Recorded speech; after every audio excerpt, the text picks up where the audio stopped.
I dag er vi samlet alle foran den iranske ambassade for at protestere imod de 16 henrettelser, der har været af politiske fanger i Iran de sidste uges tid.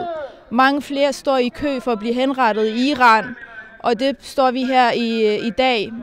Mange kurder fra forskellige dele og protesterer imod de politiske fanger i at blive henrettet. Der bliver råbt død over regeringen, død over Khamenei, død over det uønskede regime. Heja, kan du forklare lidt om, hvad det er, der sker i dag? I dag demonstrerer imod den døde patrulje, der har startet iransk regime, som har resulteret i mere end 30 personers hængning. Det sker både for balucher, men også for kurder.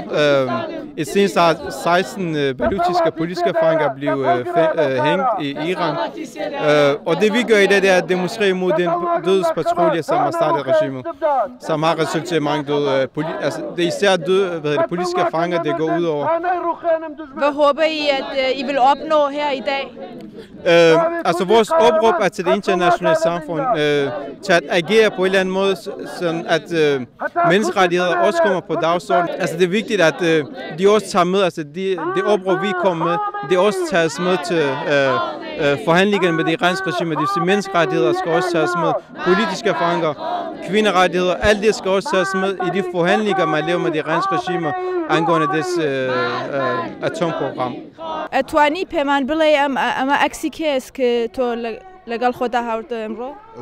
براگەوری منە منسووری ئەڕوان کە حکمی سەیداری لەسەر ئەلانیشدا ژووری تاکە کەسیدا چاوەڕانی حکمی ئیجرا ئێدام بکەیت.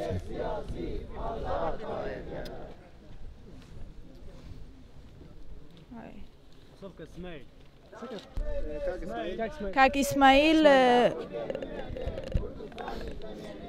han har et billede af hans storebror, som er fanget i Iran, og desværre står til at blive henrettet i løbet af det næste kommende tid. Og han er jo kommet her med familie og venner for at protestere imod hans henrettelse, og håber på, at han kan få en form for støtte udefra til at stoppe henrettelsen.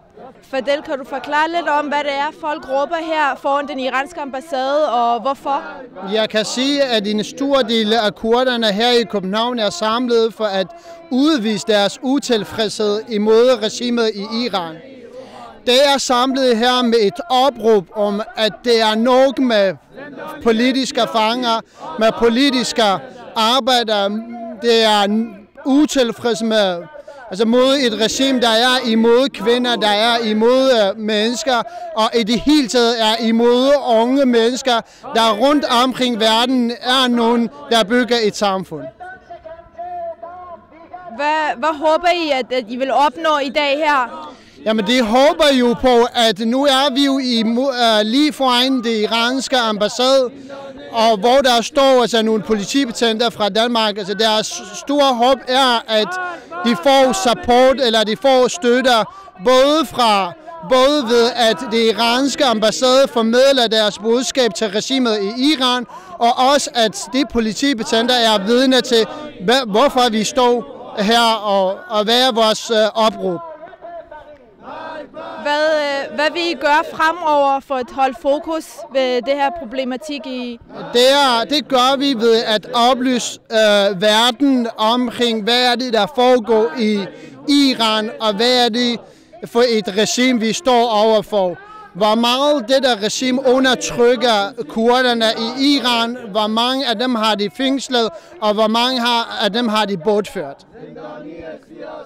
Så det her demonstration er ikke kun imod de politiske fangers henrettelse, men også imod kvindeundertrykkelse og hele det der undertrykkelse, der findes i Iran. Det er absolut rigtigt. Altså, det der forsamling er jo et klart signal på, at regimet i Iran ikke alene er imod politiske fanger eller arbejdere, men også imod unge mennesker, kvinder og i det hele taget mennesker, der har et håb om at leve frit.